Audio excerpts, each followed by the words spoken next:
السلام عليكم ورحمة الله وبركاته. بسم الله والصلاة والسلام على رسول الله.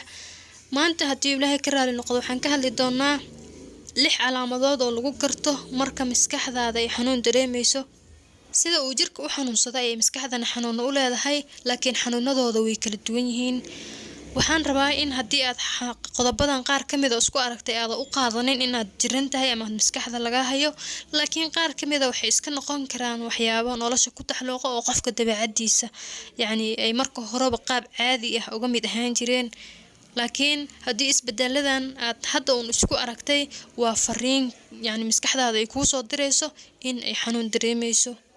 waxaan ka digayaa haddii aad calaamadahan dhammaantood ama qaar ka mid ah isku aragto inaadan stress isku beerin oo aad dhihin aniga maskaxdan ka xanuunsanahay, laakiin waxaan kula wadaagi rabaa talooyin iyo tillaabooyin haddii aad qaado maskaxdaada cajiskaas oo ay ka caafimaadi doonto, waxa khalkhalka ku keenayana aad ka daweyn doonto, wayna fududahay in xilligaas aad ka hortag samayso. calaamada ugu horeyso, haddaad niyad jab iyo murugo dareento oo muddo 2 isbuuc ah si joogto ah ku hayo, taasi waa calaamad kuu muujinaysa in maskaxdaada ay cajisan tahay. niyad jabka iyo murugooyinka waa wax iska caadi oo dhammaanteedna soo maro, laakiin waxaan la ogolayn inay muddo 4 iyo 10 beri iyo kasii badan ah si joogto ah ay kuu saarnaadaan. haddii waqtiga intaas ay kugu gaartana waa fariin kuu muujinaysa in uu jiro cajis kale oo aadan ogeyn. sida caadiga ah qofka markuu niyad jab ama murugo ku dhaco, maskaxdiisa waxay soo daysaa dhacaano kale, kadibna wuu is-refresh gareeyaa oo fikirkii xumaa wuu ka gudbaa, murugtiina way ka baxdaa. xitaa hadday taagan tahay, naftiisa ayaa siiso dhiirigelin ama waxyaabo kale oo farxad geliya ayuu arkaa. laakiin haddii aad is aragto inaad wixii ku murug geliya weli ku dhagan tahay oo fikirkii ka gudbilacdahay, waxay kuu muujinaysaa in uu jiro cajis maskaxeed. calaamada labaad waa maqana jooge. mar walba waxaad is aragtaa adigoo wax lagu sheegay laakiin maskaxdaada meel ay jirtood ku sheegi karta ma lahan. waxbaad samaynaysaa laakiin waxaan intention uma lihid. haddana meesha aad ku maqan tahay iyo wax aad ka fikirayso maba taqaanid, laakiin waxaad is aragtaa inay korontada kaa tegayso oo aad si uma maqan tahay. mararka qaar adaa isdhaha maxaa kaa qaldan. calaamada saddexaad, waxaad jeceshahay inaad keliga ahaato. dadka markay wada sheekaysanayaan familiga ama asxaabta, adigu ma jecelid inaad ka mid noqoto, waxaad rabtaa inaad keligaa qolka gasho ama meel aad keligaa ku jirto. calaamada afraad, waxaad ka fikirtaa waxyaabo khayaali ah sida cuntadan ama sun lagu daray, sida inaad dareento oo kale in lagu daba socdo ama gadaashaada ayaad mar walba fiirfiirinaysaa. waxaad sawiranaysaa waxyaabo khayaali ah oo sida ay wax yihiin si ka duwan ayaad u arkaysaa. tusaale haddaan soo qaato, waxaa laga yaabaa inaad waalidka ama ehelkaaga ku jecel la joogto, ayagoo kuu wanaagsan oo ku jecel ayaa waxaad isdhahaysaa adiga kumaba rabaan, way ku neceb yihiin, waxbay kaa sheegaan. wixii hadlaya waxaad u malaysaa in adiga ku xamanayaan, waana dadkii kula dhashay ama ku dhalay, waa kuwii kuu dhadhawaa, waa asxaabtaadii. waxaa ku gelaysa cuqdad, wax walba waxay kuula muuqanayaan sida ay yihiin si ka duwan. waxaa kaloo macquul inaad aragto cabsi fara badan, waad baqanaysaa, waad cabsanaysaa, keligaa inaad qolka seexato ma ogelid, haddana waxaad toos ka ahayd ka cabsanayso ma garan kartid, keliya waxaa kugu furan cabsi iyo shaki.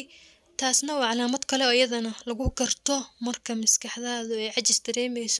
calaamada afraad waa hurdo badan oo mar kasta way ku haysaa adigoon tacaabo qabin, iyo hurdada oo kaa tagta ama hurdadii oo kugu yaraata wax yar markaad seexato waxaad arkaysaa adoo indhaha taagayo, maraad toostay ma taqaanid.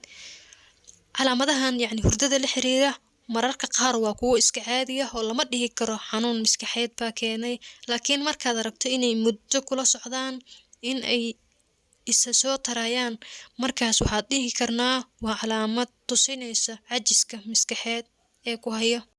calaamada shanaad waa xanaaq badni aadan iskontarooli karin, dulqaadka oo kugu yaraada. dadka qaar dabeecadooda oo sida ah ayaa keeni karta, laakiin haddaad adiga markaadii hore ahayd qof degan, haddana baryahan dambe aad isku aragtay dabeecad xumo iyo xanaaq badni oo markaad xanaaqdan aad iskontarooli karin, waxaad rabtaa inaad qayliso ama aad ilmaha garaacdo, taasna waa calaamad kale oo kuu muujinaysa inuu cajis jiro. calaamada lixaad waa haddaad is aragto adigoo naftaada nacay oo inaad isdhibaatayso ama aad isdisho ku fikirayo. waxaa laga yaabaa inaan dhahno dadka ayagoo caafimaad qaba ay istilaan ama ay ku fikiraan inay naftooda dhibaateeyaan. laakiin qodobkan qodob baa ka horeeyay haddii ay murugada yacni ku hayso ilaa 2 isbuuc ama kasii badan, taas waa xanuun. marka xanuunka uu waqtigaas gaarana qofka wuxuu gaarayaa heer uu ku fikiro naftaanba inuu ka takhluuso oo uu istilo. marka waa qodobo inta badan isku xiriiro oo iswadwato. waxaan kasoo xigtay khubaro psychology ah, gaar ahaan kuwa mental illnesska qaabilsan ee yacni falanqeeyo. waxaan rabaa marka haddii lacala aad isku aragto cajiska noocaasa iyo calaamadahan aan hadda soo sheegay, inaadan aamininood dhihin maskaxdaad ka xanuunsan tahay, laakiin aad isdejiso kadibna aad sameyso 3 tilaabo ee aan kuu sheegi doono. marka ugu horeeya waa inaad Ilaahay isku xirtaa oo qadarta Alle aad ku qanacdaa. xanuunada maskaxda ku dhaca inta badan waxay ka bilowdaan stress. waa in marka aad Ilaahay ku kalsoonaataa, wixii uu kuu qadaray waad helaysaa, wixii uusan kuu qadarina inaad murugooto yacni kuma heli doontid. waana inaad yacni cibaadada badisaa oo meeshii aad marka hore joogtay aad kor iskaga soo qaaddaa oo aad Ilaahay u dhawaataa. shar oo dhanna markaas way ka hari doontaa.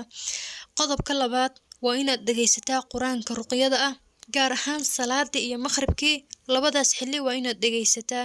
inta badan waxa maskaxda tashuushka ku furo waa shaydaankana waxa kaliya iskaga xijaabi karta ama uu necab yahay uu kaaga cararayo waa inaad quraanka akhrintiisa iyo dhageysigiisa badisaa.